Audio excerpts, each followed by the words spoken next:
Tries to go again around the long way, but again, Matt, coming a long way down the straight before he even gets alongside means that Huff's defence is possible. Behind Montero and Poulsen. Around the outside. Yes, over the curbs, and Poulsen and Michaelis had to take avoiding action. Poulsen was never going to be able to thread in there. Montero was always going to go apex to apex and force the Dane over the curbs, and so he did. And Coronel's now in there. These three BMWs, are they all going to finish this race, or is Montero going to hold them off and then cause them to tangle with each other? Again into the braking area, Michaelis so close.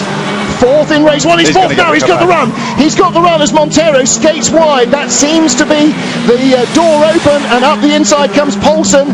Oh my goodness, and Michaelis gets a little tap into Lesmo 1. Looked like he, I mean, how can he miss a gear? It's a sequential box, he's got a problem.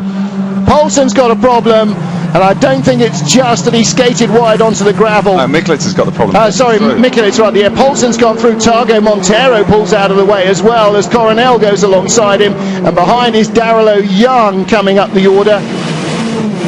And in the foreground is the battle for the lead. Huff still from Muller. Poulsen into third. Michaelis is back in the hunt, maybe. Would this be Poulsen's first ever podium? Ooh, outright. It might be. On board with Tom Coronel coming out of Ascari onto the Rettifilio down to the Parabolica, and again around the outside.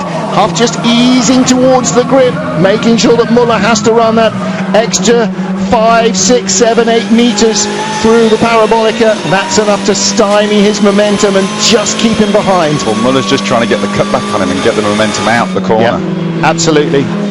And here comes Michaelis. He's around the outside of Darrell Young's Chevrolet, the Bamboo engineering car on the inside. That is the battle for I don't know what position now. Michaelis was 6th at the line, inches in front of Darrell Young then. In fact, he wasn't. They are shown as being identical times across the line. Huff still leads from Muller, from Poulsen, from Montero, from Coronel. The second of those yellow cars is Young back in front of Michaelis under braking. And Menu's made up some good time. He's made up time on the leaders, to be fair, about a second, but he's still back in 10th. Well, he's in 10th. He's a second behind Engstler, Tarquini, Young, Michaelis and Coronel. He's on the back of this train. You can see the Chevrolet. Look at the top of your screen if you can get your eyes away from the Michaelis Young battle. Menu is there. He's going to slipstream his way up the order here like a 125cc motorcycle race. He now has to jump a car on every straight. This is lap 6 of 9. He's not got an awful lot of time to get himself into the points, but he has got enough time. Well, Huff and Muller were a 10th apart at the line. They look barely any further apart now. Poulsen and Montero, that is a done deal. Montero in 4th place defending us. They fan out behind Michaelis and Young and Engstler. Oh my goodness, Tom Coronel giving us a great trip through the Ascari chicane. Montero just squeezing away in front of him. Now is Muller, I was thinking then, is Muller resting his tyres and having a bit of a... Well, he's not, he's pushing him. He's locked up behind Rob Huff, and Rob held that one again. Now he had a big tap from behind in the slide in race 1, didn't he? And he held on there. And I tell you what, there's going to be some backside kicking going on if Muller has Huff off. That is not going to be well received anywhere, I don't think. He will be not just driver number 1 on the door, but public enemy number 1 as well. It'll make for a very uncomfortable atmosphere in the blue-shirted team. Huff leads from Muller. That drama is over, but 3 more laps of it potentially to come. Poulsen in 3rd, best BMW. And 4th Montero, 5th Coronel, 6th Michaelis. Menu got in front of Engstler to the line. He's in 9th place now, 1 from the points as the replay shows Muller under the back bumper of Rob Huff. He locked up there into the Parabolica, and Huff did a fantastic job clinging on to that. And all the way back, there is Alain Menu right behind Gabriele Tarquini.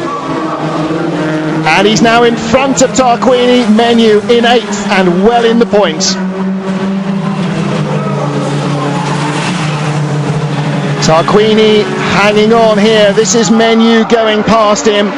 The incident between 18 and 15, Montero and Coronel. I don't know if you saw that. I have to say I didn't notice what was going on, but they'll be looking at that. So Tarquini now under pressure. Engsler and Via coming at him. Oh dear. One down either side. That's a bit of a no-win situation. Gabrielli will just sit off the brake pedal as late as he dares, but Via's through anyway. It's like Gabriel he's got down on straight line speed or something this weekend. There's something not right at all. Something ails that car, and perhaps not having the turbo engine here in the end might turn out to have been a bit of a mistake. Chevy's first and second, Poulsen third, Montero now fourth, Coronel fifth, and Michaelis, O'Young and Via. Everybody is streamed by Tarquini. Black and white flag for car number one. That's a warning about driving standards, and that'll be as a result of running into the back of his teammate. We could see how hard they were trying, Matt. He was fully locked up as he ran into the parabolica, and I don't think Rob would have been braking easily and early. You could see from the rear view from Rob's car that it lifted. Yeah. You know, so it was obviously a fair old hit. Yeah. But you don't punt somebody by locking your wheels up and hitting them from behind. Then he did have the inside line, and Ivan might have backed off because he couldn't be seen to be taking a position like that. So, you know, he is trying to play the game. You know, he's not being a hooligan or anything. If he was going to punt him, but he's got to try. He wouldn't be locking up punting him. That's an error. That's Ivan getting in deeper than he could actually cope with, and the car. And again, maybe it's just the slipstream. Maybe it's just taking a little bit too much away from the splitter that makes the wheels lock that fraction earlier than Ivan was expecting. Well, Huffy is fighting tooth and nail, you know, to hang on in there, and so you know, if Ivan is going to do it, he's got to fight for it, and it's great to see, to be honest. The Freddie Bart's miserable weekend continues, I'm afraid. He was in 12th. He is at the side of the road.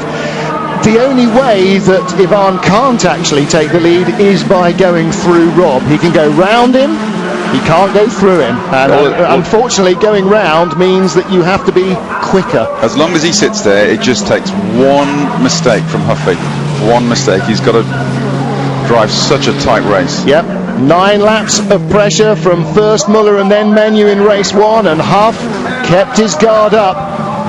Again, you know, he won't be feeling relaxed even remotely now, but he will be feeling confident. I did it in race one, I'm doing it in race two. And again, he makes sure that Muller has to cover an extra 3 or 4 or 5 car lengths around the outside, and there's no more advantage than that. Now, Menu's in the middle of that bunch. O'Young takes a little twitch. Menu goes with the Chevy. They're going past Michaelis. Again, Huff braking in extremis. You can see the car barely able to keep it straight. Muller that time under control, piling on the pressure. Coronel goes through and hangs on to 5th. O'Young still in 6th, Menu in 7th. Coronel drips out wide, a chance for the Chevys. Menu has to go the long way round. That door is closing. No, O'Young's got his nose in front. Here's a chance for Menu. He's getting a little bit of a boost because Michaelis is behind him. Oh, and Coronel's got a puncture. Coronel's got a right rear puncture. That's from contact earlier on, but Menu goes up into 5th position, and Michaelis goes through into 6th with him. Some great racing in this track, and I don't know if Tom knew he had a puncture there because he just shot straight through the Ravazza, and with that unladen right rear all the way around Curva Grande, probably till he put his foot on the brakes and not much happened. He'd know about it. Well, he was fighting on anyway. Now he knows, and that's the end of the road for the Dutchman. Huff and Muller still just a whisker apart, but it's action all the way in this battle now, and I think Menu's probably got as far as he's going to. Poulsen's 3rd, Montero's 4th, but Alain is 5th. Oh, Huffy. Oh, last lap for Rob Huff, and they fan out Dole Muller Young throws it at the curbs on the inside. That's a great move, Darrell. What a great move. Oh, it's like Fuji in the rain, isn't it? Any line will do. Huff on the inside, last chance surely in the parabolic of the Muller. No cutback. Rob was too tight in, he's too tight out. Muller's got to sprint to the line, but Rob Huff goes right out to the white line and shuts down that avenue as well. It's a double race win for Rob Huff. Alan Menu in 5th position and Ivan Muller in 2nd, so all the Chevys in the points despite the starts of the problems at the start for Menu. Paulson 3rd, Montero 4th, and behind Menu everyone else is in 6th position. Oh Young, Mikulits and Via are in top 8. Tom Coronel losing out in that one with that last lap puncture, but the Chevrolet boys are happy. He's done it again. Do you think Huff is a little bit pleased? No kidding. And Ray's just relieved. Well, yeah, absolutely. And a busting drive from Alan Menu as well. That was a monstrous drive from Menu up to 5th. But the boys, any of these boys, you put their backs against the wall and you will see absolutely the best out of them. You got that from Huff and Muller, and you got that from Menu as well. But Menu, good racecraft. Yep. Good racecraft going through the traffic. Well, do you know what? You know, when you start at the back like that, there's so much potential for disaster in the opening lap or two. But this isn't a 45-minute race. This you have to get on with. You can't take your time, as Danny Ricciardo could in the World Series race. Menu pushed as if he was trying to win the race from the back. Who was saying Alain can only win races from the front? Not like that, he can't. Not me. No. I've seen too many good recovery drives from Menu over his career, and he's got every ounce of speed still in him.